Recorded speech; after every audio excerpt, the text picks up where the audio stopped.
लेके आइले बयारवा कि आई लव यू के मैसेज भेजेला हो लबरवा मिलेला हो हमके बोलवेला लबरवा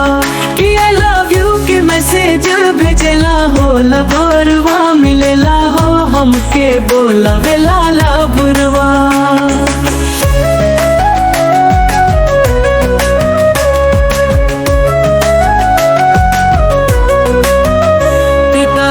हमके धमके बार बार हो कहले के अब के हमारा घर थार हो चलावत नहीं हम मोबाइल सारी रतिया चलिए जाइए ना हमारा पापा जी के इज्जतिया।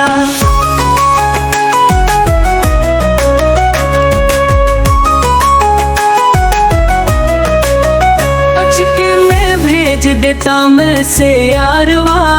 चक्कर में रहता भगावे के बहारवा कि आई लव यू के मैसेज भेजला हो लगोरवा मिलला हो हमके बोलवेला लबरवा कि आई लव यू के मैसेज भेजला हो लगोरवा मिलला हो हमके बोलवेला लबरवा।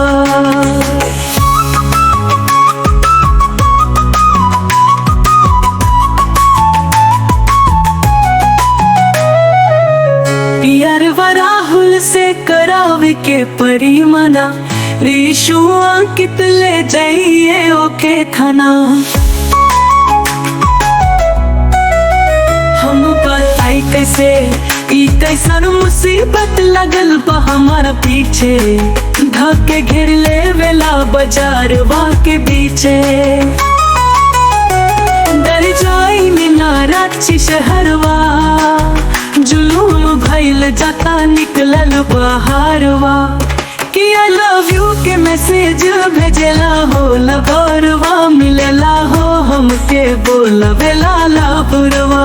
कि आई लव यू के मैसेज भेजेला हो लगोरवा मिलेला हो हमके बोलवेला लबरवा।